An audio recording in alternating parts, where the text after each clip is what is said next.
ابتدا ہے رب جلیل کے بابرکت نام سے جو دلوں کے بھید خوب جانتا ہے۔ دیکھتی آنکھوں سنتے کانوں صابری میاں کا سلام پہنچے۔ تسلیم و رضا، مہر وفا، صدق و صفا، صبر و شکر، وفا شعاری اور جان نثاری کا کامیاب امتحان۔ حضرت ابراہیم علیہ السلام نے اپنے فرزند حضرت اسماعیل علیہ السلام کو قربانی کے لیے پیش کر کے اطاعت خداوندی کی عظیم تاریخ رقم کی۔ ذی الحج کا مہینہ نہایت عظمت اور مرتبے والا ہے۔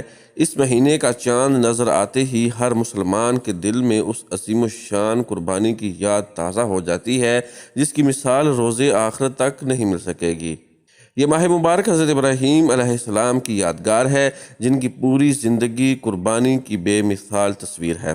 وہ کون سا امتحان تھا جو اللہ تبارک و تعالی نے اپنے خلیل سے نہیں لیا، مگر کروڑوں سلام آپ کی ذات والا صفات پر کہ کسی بھی موقع پر آپ کے پائے ثبات میں لغزش نہیں آئی۔ اللہ جل شانہ کے ہر فیصلے پر سر تسلیم خم رکھا اور عشق الہی میں توحید کے پرچم کی سربلندی کے لیے بڑے سے بڑے مصائب و آلام ثابت قدمی سے برداشت کیے۔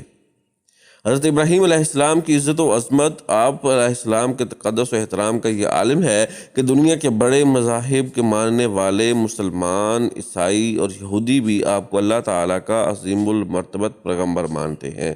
یہ وہ جلیل القدر نبی ہیں جن کے وجود سے نہ صرف دنیا کو ٹھنڈک نصیب ہوئی بلکہ آتش کدہ نمرود بھی ٹھنڈا ہو گیا۔ اللہ تعالیٰ نے حضرت ابراہیم علیہ السلام، حضرت اسماعیل علیہ السلام اور حضرت حاجرہ علیہ السلام سے اپنے دین متین کی بنیاد رکھوائی۔ حضرت حاجرہ علیہ السلام کی عمر اس وقت 25 سال اور حضرت ابراہیم علیہ السلام کی عمر 84 برس کے لگ بھگ تھی جب اللہ تعالیٰ نے انہیں حضرت اسماعیل علیہ السلام کی صورت میں اولاد نرینہ عطا فرمائی۔ حضرت جبرائیل کو حکم ہوا کہ ابراہیم علیہ السلام اور ان کے اہل خانہ کو اس مقام تک پہنچا دیا جائے جن کی نشاندہی کر دی گئی ہے۔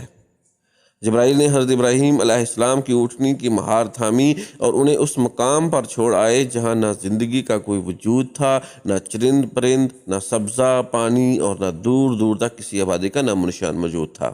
جبرائیل علیہ السلام نے حضرت ابراہیم علیہ السلام سے کہا کہ یہ وہ مقام ہے جہاں آپ کی بیوی اور بیٹے کو چھوڑنے کا حکم ملا ہے۔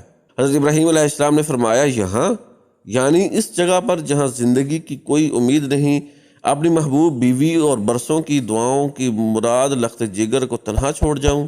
حضرت جبرائیل علیہ السلام نے عرض کی، یا خلیل اللہ، یہی مقام آپ کے لیے منتخب فرمایا گیا ہے۔ آپ نے فرمایا، اگر میرے اللہ کی منشا اسی میں ہے تو مجھے منظور ہے۔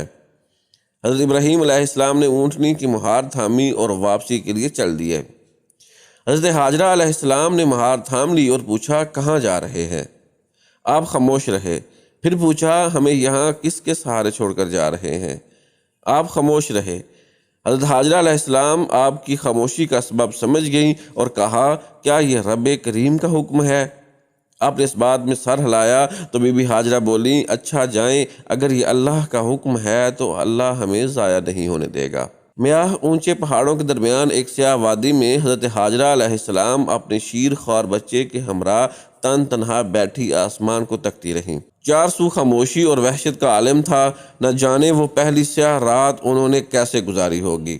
بچے کو گود میں لیے اللہ کی مدد کی منتظر نہ جانے کتنی راتیں اور دن گزار دیے۔ شوہر کو جانے سے روکا اور نہ ہی کوئی گلہ شکوہ کیا۔ کچھ دور جا کر سیدنا ابراہیم علیہ السلام نے بارگاہ الہی میں دعا کی، یا اللہ، انہیں نمازی رکھ، لوگوں کے دل ان کی طرف پھیر دے، انہیں پھلوں کا رزق عطا فرما۔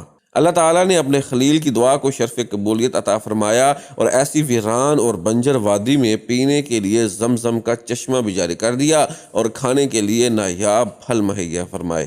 حضرت ابراہیم علیہ السلام کو اللہ تعالیٰ نے ضعیف العمری میں اولاد نرینہ سے نوازا اور بیٹا جوانی کی دہلیز پر قدم رکھ رہا تھا تو اللہ تعالیٰ نے آپ کو ایک کڑی آزمائش سے دوچار کر دیا۔ آپ علیہ السلام سے فرزند کی قربانی مانگ لی۔